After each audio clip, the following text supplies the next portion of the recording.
اب یہ تھوڑے سے چند مسائل ہیں قربانی سے متعلق، وہ ذرا سے سمجھ لینے کی ضرورت ہے، کیونکہ اس میں غلط فہمیاں طرح طرح کی پائی جاتی ہیں، تو ذرا مختصراً وہ بھی عرض کر دوں۔ ایک تو یہ کہ صاحب استطاعت کا جو معیار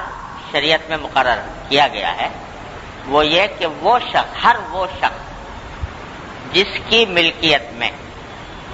52.5 تولہ چاندی یا اس کی مالیت کا زیور یا ضرورت سے زائد سامان ہو تو وہ قربانی کے لحاظ سے صاحب استطاعت میں شمار ہے۔ یہ ہے صاحب استطاعت کا مطلب۔ ایک بات تو یہ سمجھنے کی، دوسری بات سمجھنے کی یہ ہے کہ ہمارے معاشرے میں بہت کثرت سے یہ غلط فہمی پائی جاتی ہے، اور قربانی کے دنوں میں بہت لوگ اس غلط فہمی میں مبتلا نظر آتے ہیں۔ ان کے سوالات سے اندازہ ہوتا ہے، یوں سمجھتے ہیں کہ باپ نے کر لیا تو بس بیٹے کی طرف سے بھی ہو گئی،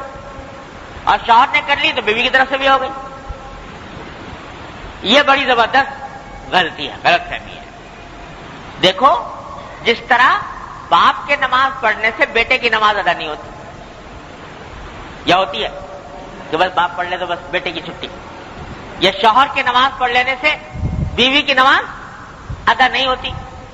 ہر ایک کے ذمے اس کی عبادت الگ واجب ہے۔ زکوٰۃ باپ کے ادا کرنے سے بیٹے کی ادا ہوتی، شوہر کے ادا کرنے سے بیوی کی ادا نہیں ہوتی۔ تو اس واسطے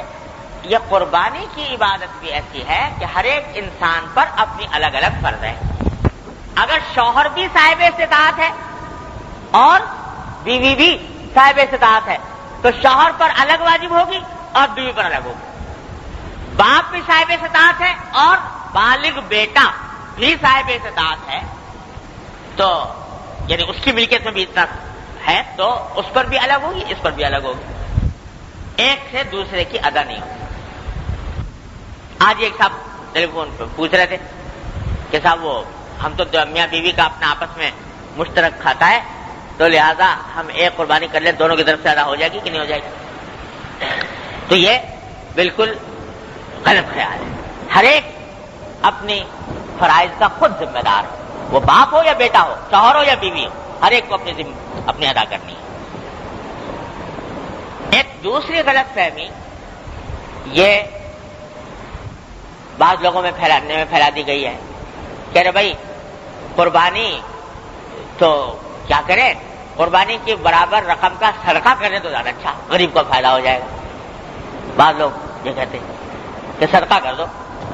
بجائے اس کے کہ 2000 روپے کا حصہ لو گائے میں، اس سے بہتر ہے کہ 2000 روپے کسی غریب کے ہاتھ پہ رکھ دو، صدقہ کر دو۔ یہ بھی بڑی زبردست غلط فہمی۔ ارے بھائی ہر ایک عبادت الگ الگ ہے، قربانی صدقہ کرنے سے ادا نہیں ہوتی، قربانی کی عبادت الگ ہے، صدقے کا ثواب الگ ہے، صدقہ اگر دینا ہے تو الگ دو، لیکن قربانی کی عبادت صدقہ دینے سے ادا نہیں ہوتی۔ تیسری غلط فہمی، ایک غلط فہمی لوگوں میں یہ ہے، بعض لوگوں میں، کہ صاحب وہ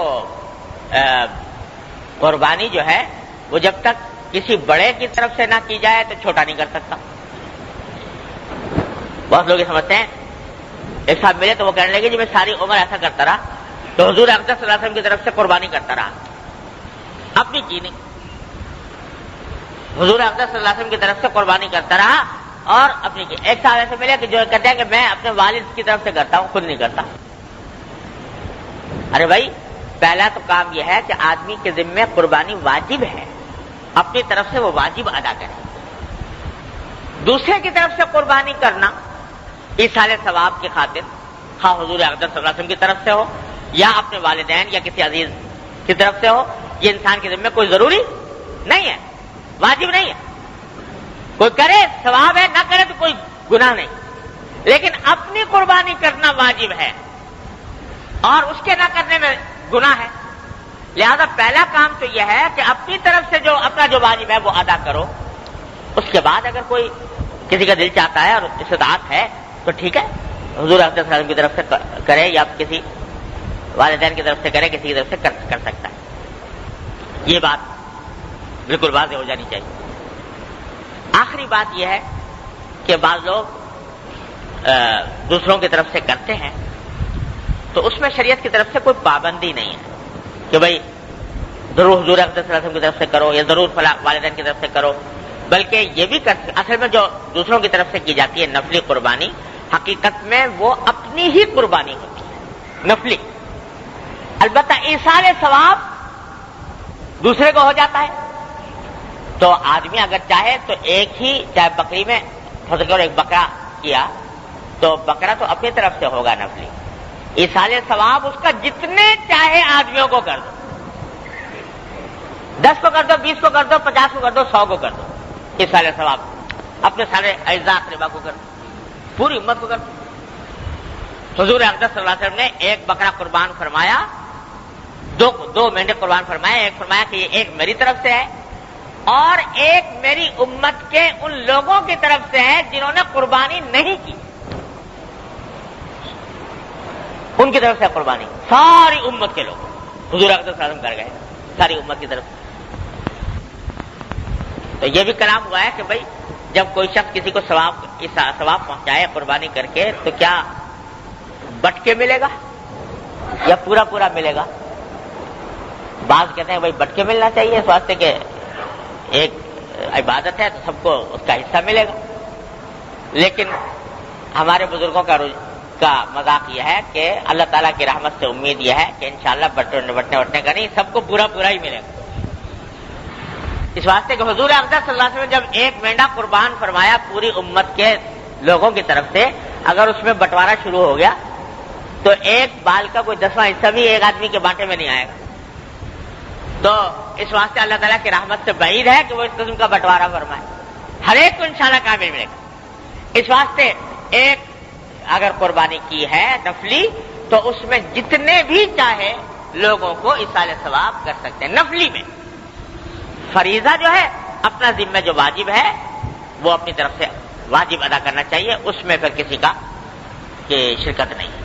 یہ چند مسائل ہیں، یہ موٹے موٹے میں نے عرض کر دیے، باقی تفصیلی مسائل جو ہیں وہ اگر کسی کو ضرورت پیش آئے تو معلوم کر سکتا ہے۔ بہرحال اس طریقے پر اللہ تبارک و تعالیٰ اپنی رحمت سے ہم سب کو اب صدق کے ساتھ، اخلاص کے ساتھ، اتباع سنت کی نیت سے اور اپنے تقرب کی خاطر یہ قربانی کی عبادت کو انجام دینے کی توفیق عطا فرمائے۔